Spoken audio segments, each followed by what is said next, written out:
Good morning, this is Giles Edwards with 366 Weird Movies, and I am with the director of the movie 8, which premieres this evening, I believe.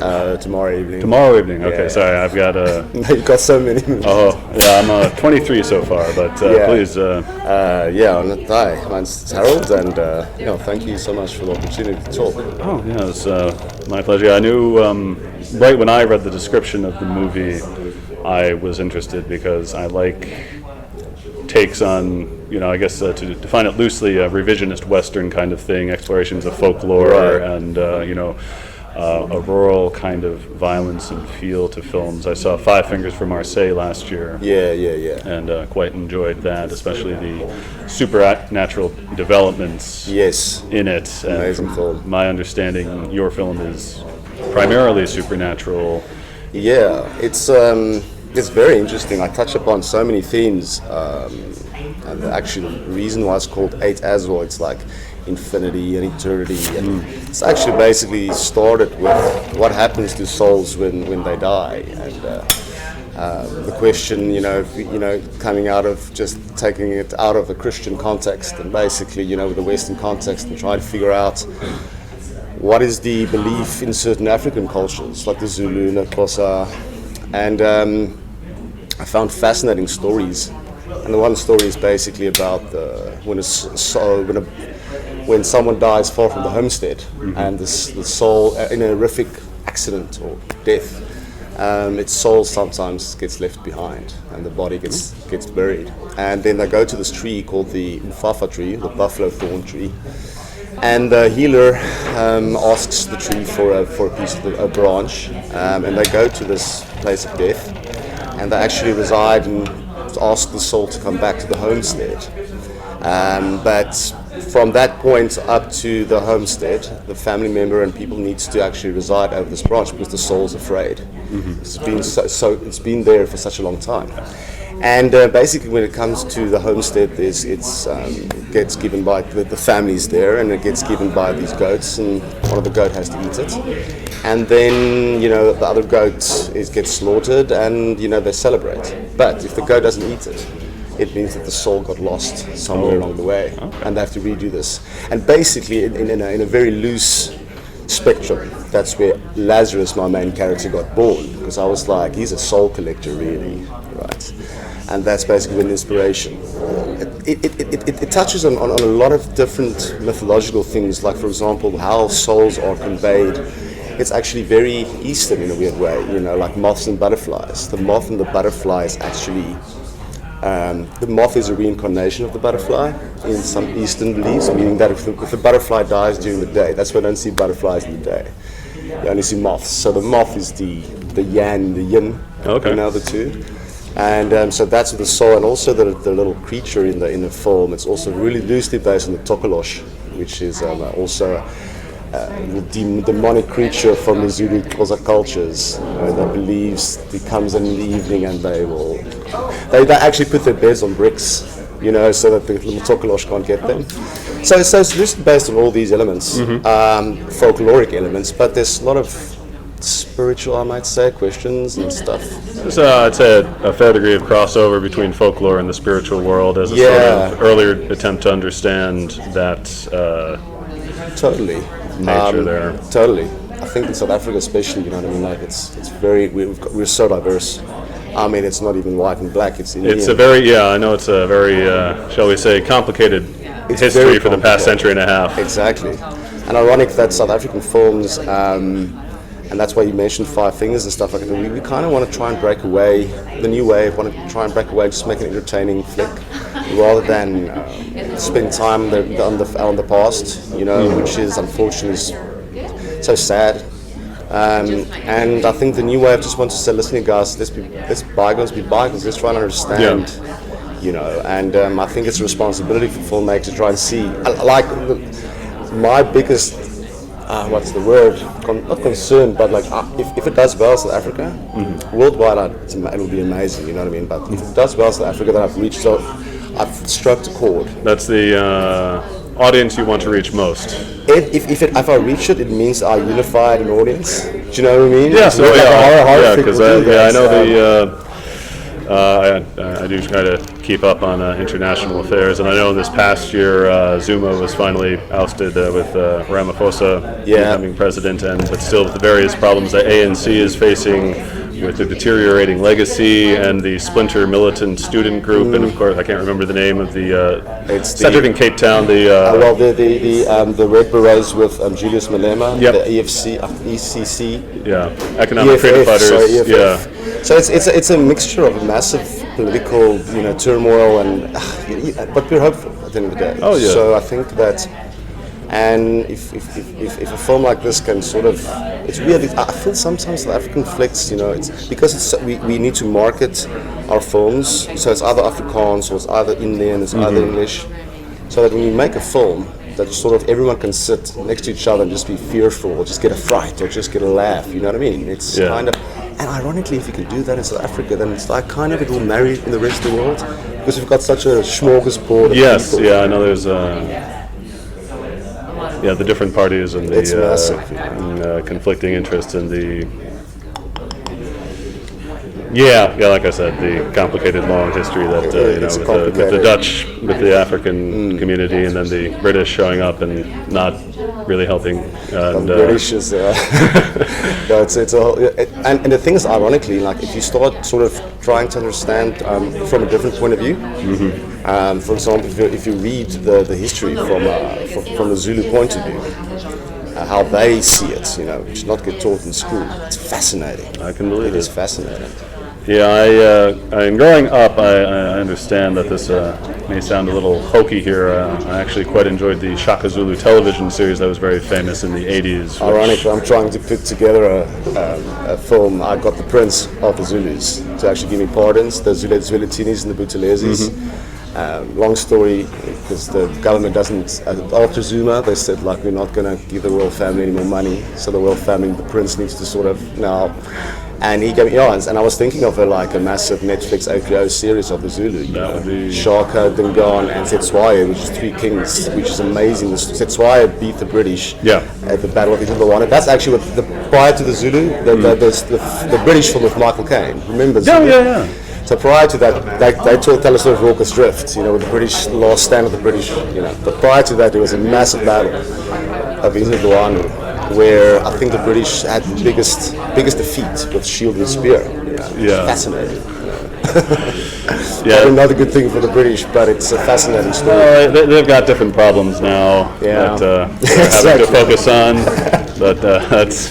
Well, you won the World Cup, so. And that makes a lot of people happy, and then won't begrudge them that, but that's obviously going to be a different discussion with a different filmmaker if I come across someone who's addressing. I suppose it's a matter of time since that's obviously not done yet. So whatever unfinished business is there. So I have these questions here. You mentioned sort of what drew you to this story, fascination with these other beliefs, and you mentioning the sort of cross section. There's a sort of Eastern spiritual philosophy manifest in Africa, and certainly geographically, to me, that makes a lot of sense because as a continent, you obviously have such a broad number of people, but it's sort of tucked between. Up north you have the European Western phenomenon, and just next door, basically, you have the Eastern influence there, and certainly in the case of South Africa, where so many different types of, originally foreign groups coming in, mixing up together for certainly a fascinating, vibrant culture, if not a stable social situation at present. Well, imagine how tricky it must be to get a stable social situation in South Africa, But I think that at the end of the day, it's an amazing people, South Africa. So, if you find a golden thread, then you really hit gold. And also, talking about the spiritual section, I come from a lineage of pastors, weirdly enough. My grandpa was a pastor, my dad, my uncle. And that's why the questions arose, and that's why I was like, maybe it's time to look behind the curtain as well and see what other people believe, So, also I was going to ask you to set up the movie, and you've done that pretty well. In regards to what we've been discussing historically, politically, spiritually, how much of a background do you think your audience might need to appreciate what this movie you're making? Can someone go in, cold, just kind of barely knowing where South Africa is on the map.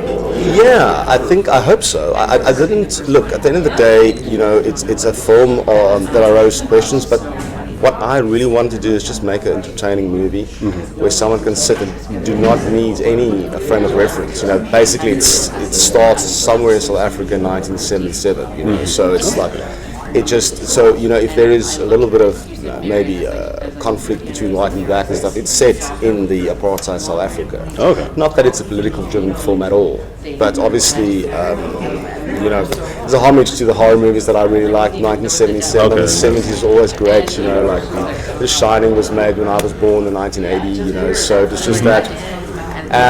But yeah, I hope you don't need any background. I hope you can just sit and be entertained. And then maybe questions arose where you can start doing some research and stuff. But it's not 100%, like I said, it's not 100% try to educate, it's more to entertain. Okay. And really the ending as well will leave you with some questions. Will you be introducing the movie when it premieres tomorrow?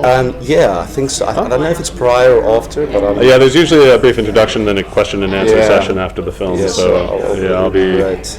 shuffling into my press line early to make Will sure, because you- that sold out. That was probably I think maybe the second fastest sellout. Yeah, that's here amazing. at Fantasia. So that's That is really amazing. I'm so happy with it. I'm interested. Yeah, because you said 77 is the year, and that you indicated that a special year. There's another filmmaker we spoke with, Panos Cosmatos, who most Yeah, he recently did, Mandy. Mandy, yeah. His special year is 1983. Really? Yes. Interesting. Why?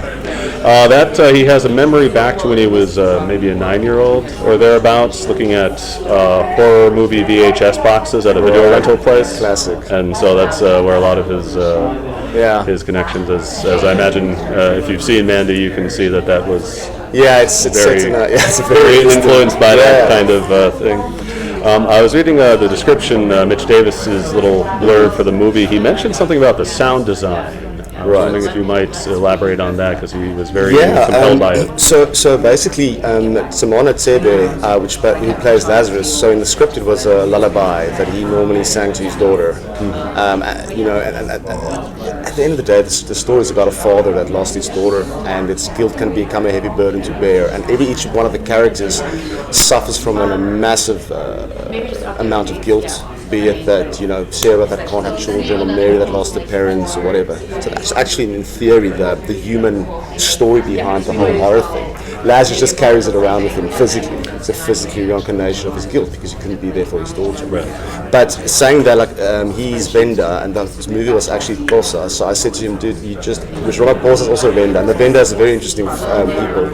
I said to him, you have to speak Venda, dude, because it's like, that's exactly who you are. And then I said to him, you must come up with a lullaby, fresh, and he's a very good musician.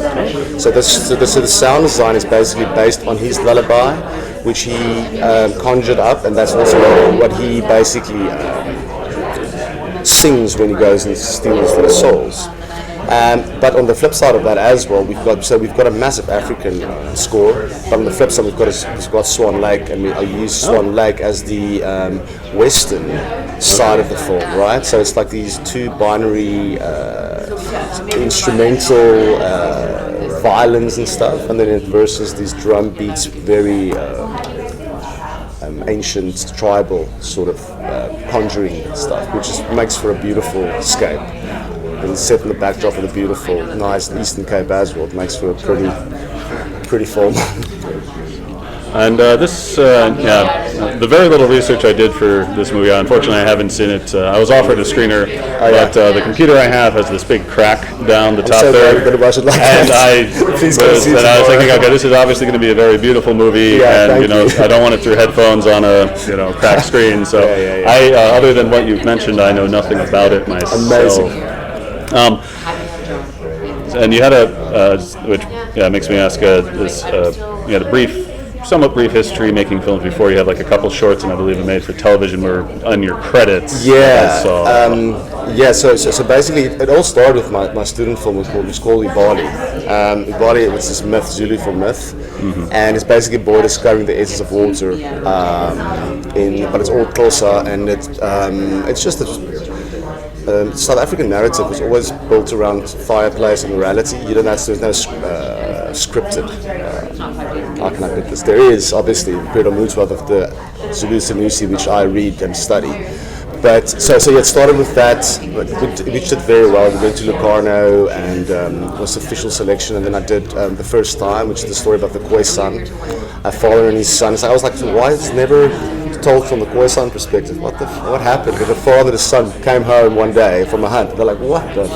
So it's basically a father and his son comes home and he finds this lone survivor of a shipwreck, and they find tracks and basically.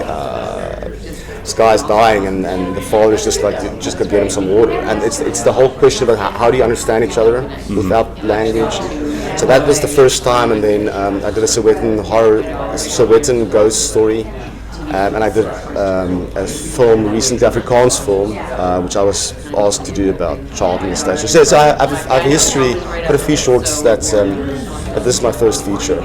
And I'll be interested to see what the community makes of it. I'm sure we'll enjoy ourselves. When did you wrap up? When did you finish this? Ironically, my producer posted a picture. We got a memory from Facebook. When we arrived in Canada on the 16th, it was our first day of production. Oh, okay. So the 16th of July, we started principal photography. And it was quite a mission. And basically, we got finished at the end of Jan.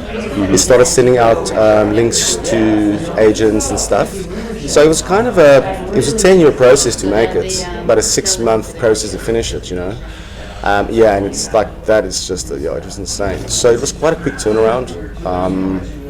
And the team is just so amazing. Well, basically, it's a big family shoot. It's So it's always good to. Friends of mine. My cousin was the SFX guy. Oh, okay. Also, family shoot. But and Sean and other people. We've known each other for 20 years. The production designer was with me at school. One of the producers with me at school. So, and really, like we went to war in this picture. It was intense, just because of the budget constraints and stuff, and just because of the vision that everyone wanted to achieve. So to be able to work with those people, I understand now the amazingness of the crew that you work with. You have to go to war with these people. So it was quite a big turnaround. Okay.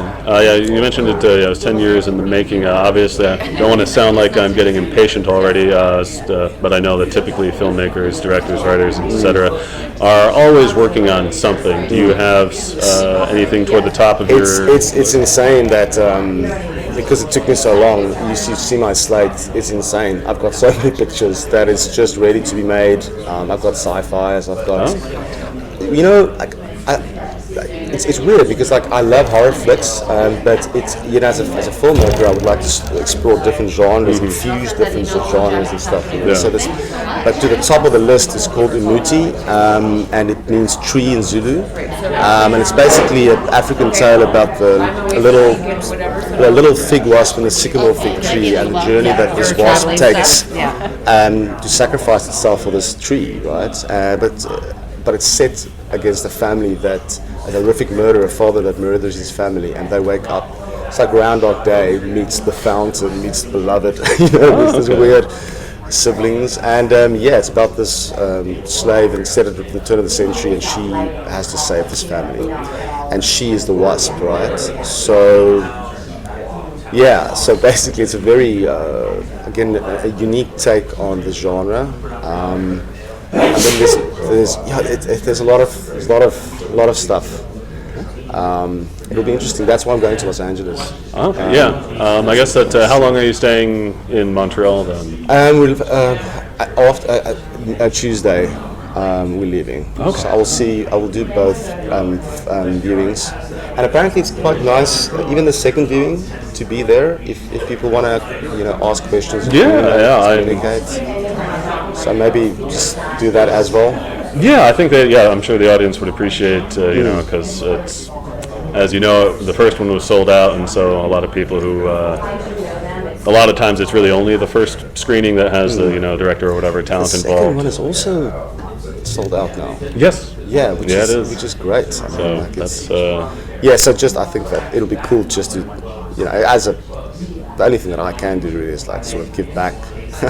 If people want to come watch it, it'll be cool to sort of whatever they want to ask or whatever they want to chat about. I'm hoping. I asked primarily because I'm hoping to run into you after I've actually seen it, because awesome. this is. pretty much every other time I've done an interview, I've watched. Yeah. You know, whatever the. Oh, thing I'm was. actually, I'll be interested to hear what you think. Well, I will. Yeah, barring some strange occurrence, I'll be there the first screening with from the press line, and I'll try to have a good question for you. Yeah, thank you. But to wrap things up here, I like to ask everyone: do you have a hometown restaurant that you can recommend In Johannesburg? in your hometown? Yeah, it's amazing. It's called. My friend's gonna kill me now because he just recently sold it. But it's called Brian Laura. Brian Laura is an amazing, it's like an African, West Indian weird restaurant in Linden, close to where I stay. Yeah, it's really a vibe. Great. Well, thank you very much. Charles, thank you so much. And it was good talking to you. And obviously, I'm going to wish you further luck. Obviously, you've got the 2 sold-out screenings to get you nice and prepped for Yeah. hopefully bigger things. Yeah, fingers crossed.